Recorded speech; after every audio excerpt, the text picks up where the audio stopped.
Welcome to this overview of Medscope's Medication Review Mentor, the comprehensive medication management package. My name is Peter Tenney and I'm the manager of the clinical division of Medscope, amongst other things.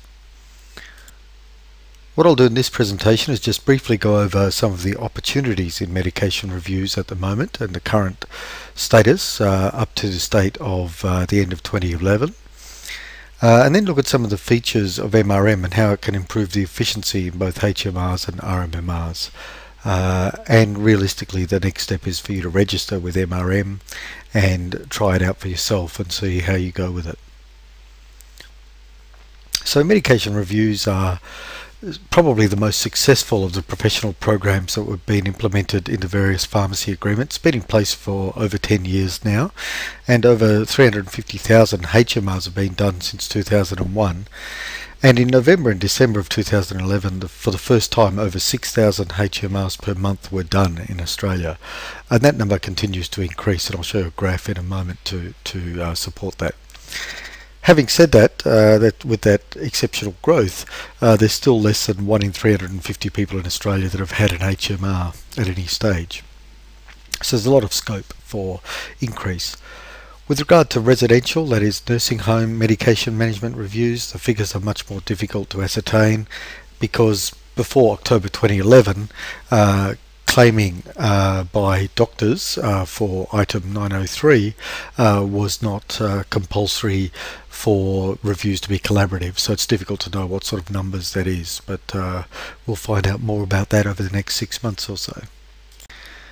This is a graph of medication reviews by quarter, and along the bottom I've put a box for each calendar year that medication reviews have been fully in place, how many were done in terms of HMRs, and how much that cost based on just the amount for the HMR. So this is not the doctor component or not any support structure such as in the past we had the Guild Facilitator program. And as you can see, in the last 12 months during 2011, 63,000 HMRs were done during that 12-month period, more than any previous 12-month period, and a good number of those were in the last 6 months of that 12 months. And of course, those of you listening to this presentation will be aware that in October 2011 a change was made to the specific guidelines to allow GPs to specifically refer to a accredited pharmacist or accredited pharmacy company if that was deemed best for the patient. So the current model involves obviously a relationship within the doctor, the patient's community pharmacy and an accredited pharmacist, whether that accredited pharmacist be totally independent of the pharmacy or be employed by the pharmacy, either in a subcontract basis or in some sort of employee relationship. And the process involves effectively the patient, a candidate patient being identified in some way, the doctor then being asked to generate a referral, the referral going either directly to the accredited pharmacist or to the pharmacy who gets it to the accredited pharmacist seeing the patient and doing the interview and then generating a report of some sort which is then returned both to the doctor and to the pharmacy, whether that was a direct referral or not. So this change of the doctor referring directly to the pharmacist or the pharmacy has created a great deal of interest in at least independent accredited pharmacists, and certainly even within the scope of pharmacy, because it allows the doctor to refer to a particular pharmacy if they wish the review to be done through that, and the patient agrees to that process and believes that that's also best for them. From the point of view of Medscope, our software is involved at various points, but our HMR Alert software is something that's installed on the doctor's hardware and allows for the doctor to identify patients, or the practice to identify patients. It creates an electronic referral, which in fact replaces the paper referral. It increases the frequency with which practices do HMRs, and obviously because the transfer of information is electronic, it does reduce turnaround, particularly if the doctor refers that electronic referral directly to an accredited pharmacist, and there's a step taken out of the equation in terms of the amount of time that referral may sit in either in the patient's handbag or in the pharmacy on the dispensing table somewhere. With regard to the MRM program itself, there's a whole range of steps that it does in terms of the fact that it optimizes scheduling, prepares the claim form, changes the amount of time it takes to write the report, which is fully customizable, and I'll go through the features of this as we go through the rest of this presentation. Effectively, MRM manages the whole process from beginning, from the instant you get the referral, whether that be you the pharmacist or you the pharmacy, from the instant you get the referral to when you actually get paid for it by Medicare.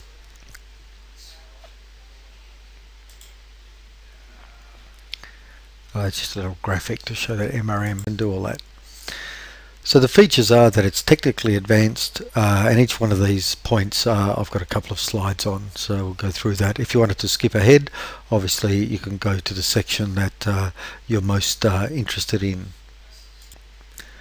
So in terms of the technical platform, it's fully web-based platform, which means that you don't have any software actually running. It uses either your, preferably your Internet Explorer browser or Firefox, Mozilla browser, if you're an Apple-based person. Works on both Apple and Mac. It uses drug and disease databases that are all updated every month by external providers. So we use the MIMS database. So if it's in MIMS, we have it. If it's not, you can always add it anyway. And the key part of it is actually a decision support engine, which is based on particular parameters for the case. So instead of providing you with a monograph on ACE inhibitors, it'll take into account the person's pathology, demographics, diseases, and so on before suggesting an ACE inhibitor or suggesting an adverse effect from an ACE inhibitor. Because of the way that it's used, and I'll show you later on in the presentation that people can add bits to MRM in their own for their own sort of purposes, those bits are reviewed, those clinical issues are reviewed by our clinical team and added to our database. So our database is changing and growing every day, and consequently what that means is that you might put the same case through now compared to in 12 months time, and you might get different findings presented to you by the system. Our technical platform is fully integrated with the European standard, the comprehensive clinical record file, and that's what HMR Alert generates out of the clinical system of the GP, which is uploaded into MRM. That sort of technical integration obviously removes the need for data entry. First step of once you get a referral is to arrange an interview in MRM. The schedule management module integrates in with Google Maps.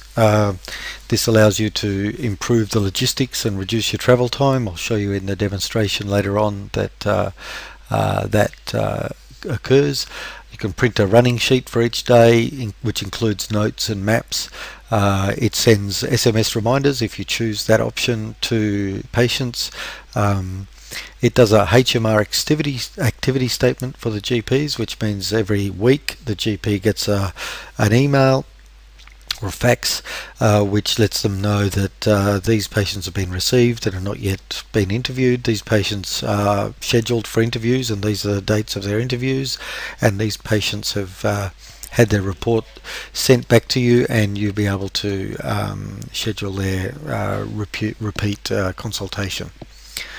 After a year or whenever you set your follow-up date, it sends you a reminder, follow-up and a template letter that you can send to either the patient or the GP or both, so that you can do the review at 1 year when it's next due.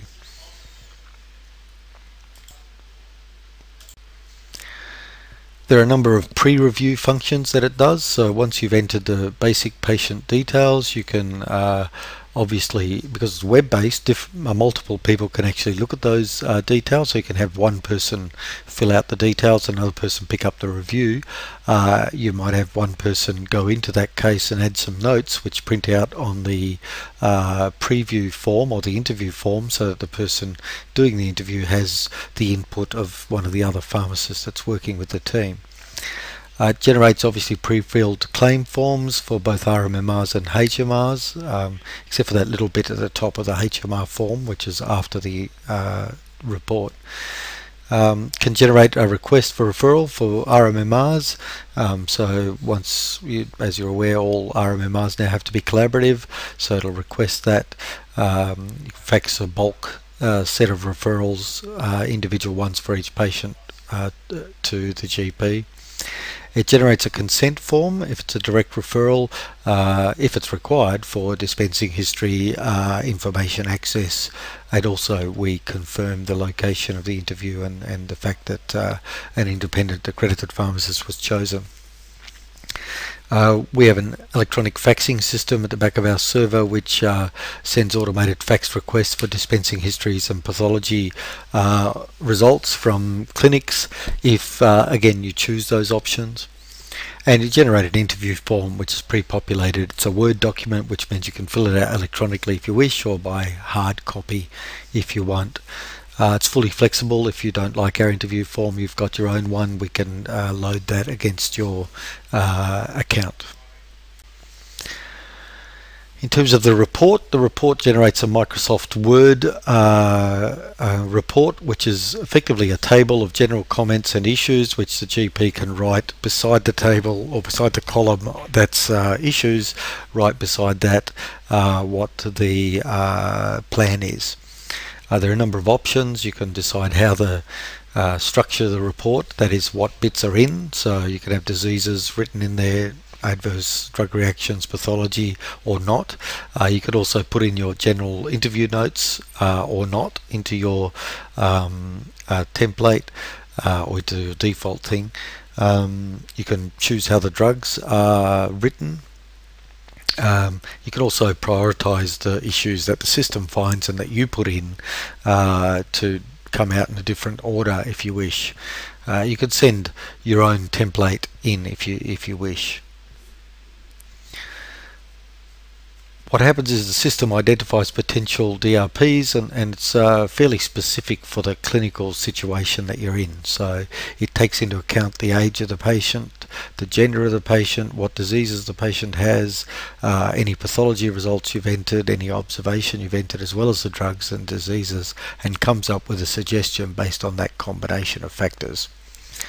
The statements use a modified SOAP structure, so it's usually a 3-sentence statement, and you'll see some when you run a case through the system. Reports can be personalized, so what that means is that each issue is worded in terms of the patient's name, Mr. Smith, Mrs. Jones, etc. It will automatically fill into where the word patient is plugged in. Each DRP can be edited, and it can be edited just for that case or permanently. So if you don't like the wording for a particular issue, you can change that wording and have it thereafter every time that issue is identified.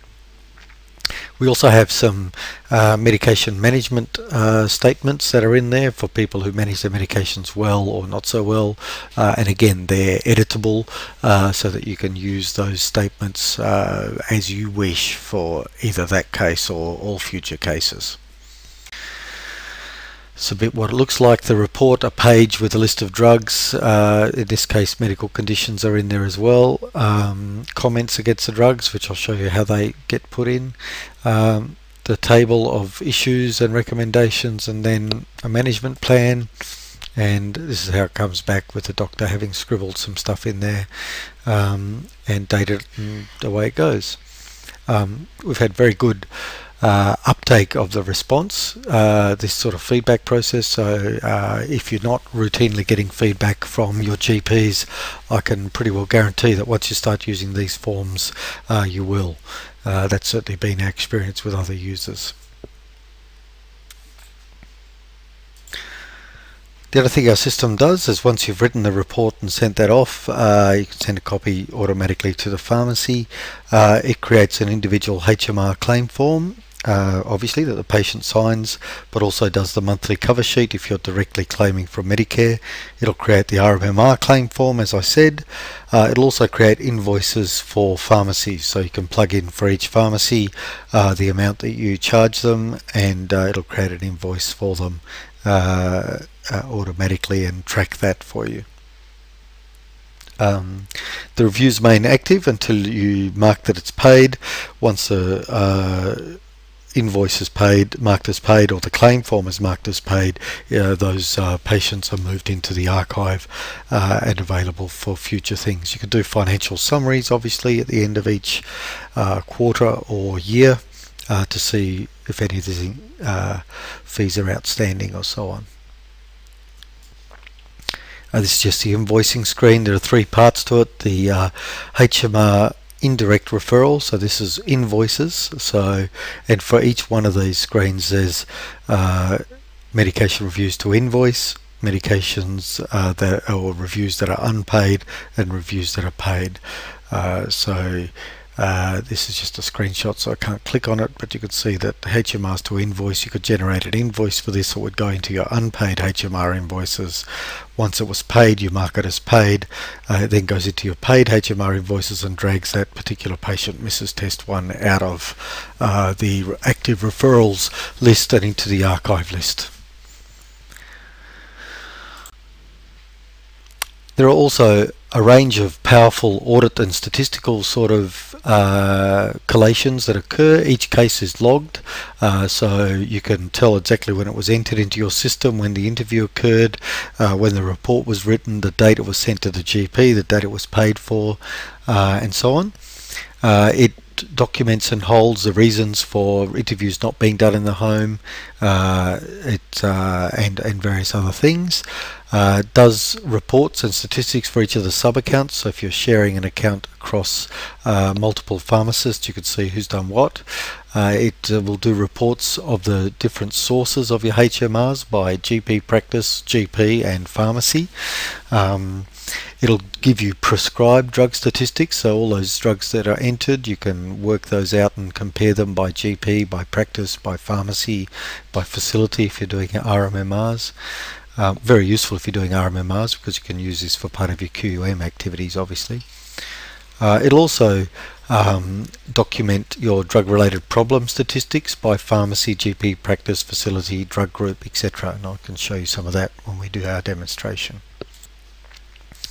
This is just a drop-down list for from the statistics tab. You can do a summary report by pharmacists, pharmacy, by a finance statement, as I said. This particular one that's showing is HMR medication usage, top 10 medications. So this is about halfway down, medication usage.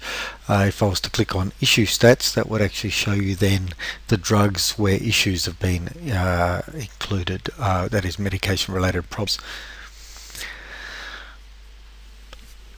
The system is exceptionally flexible and allows for sharing of accounts across multiple users.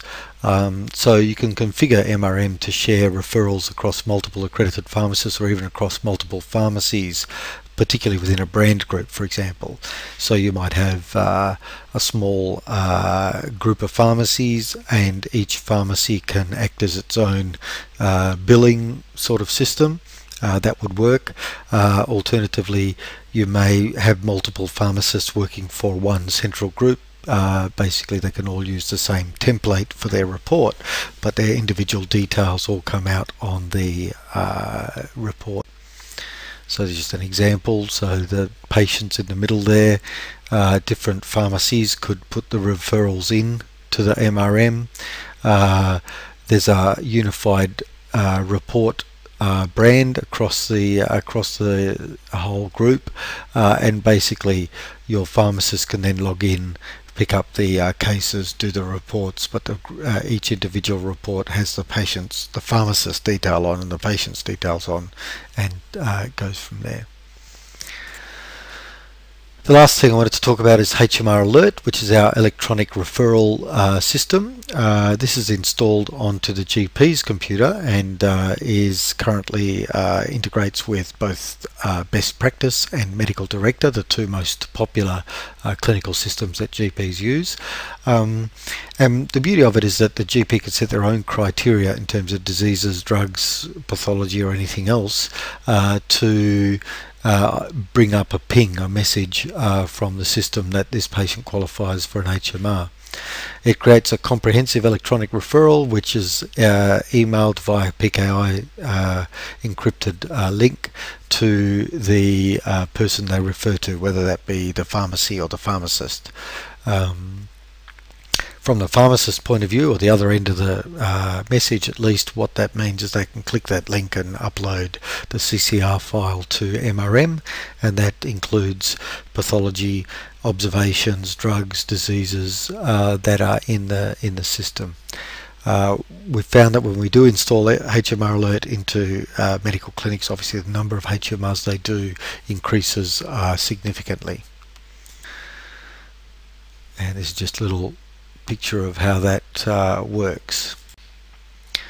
There are obviously a number of future enhancements we're going to be doing. By the time you see this presentation, we may well have done some of these already, and we're always seeking feedback from our users in terms of other things that might make it a significant improvement on the system. One cautionary note is that although our software adds significant efficiencies, there are a lot of parts of an HMR that the system does not do, and that is issues relating to compliance, issues relating to educating the patient, or issues to do with devices. Also, it's not a drug interaction checker. It's not intended to be a drug interaction checker. It's based on identifying issues that we believe are relevant to that particular case, but there may be drug interactions that are relevant to that case that you need to nut out for yourself. So it doesn't replace the pharmacist, obviously. It obviously assists the pharmacist. We believe the management is very useful, and it decreases the amount of time that you'll take to do a home medicine review or an RMMR as a result of using our system. In terms of what you can do now, what you can do is register for MRM if you're not already. You can go through and use your 3 free credits plus Ella Fitzgerald, who's a dummy patient that we have in there. Play with that, add new things, look at the way the system works. Keep an eye out on the website for when our next webinars are, and you could sit in on one of those. Alternatively, there'll be recorded webinars on the system that you could have a look at your leisure. The other option is obviously give us a call at the offices. Details are elsewhere on the website, or drop us an email and we'll get back to you.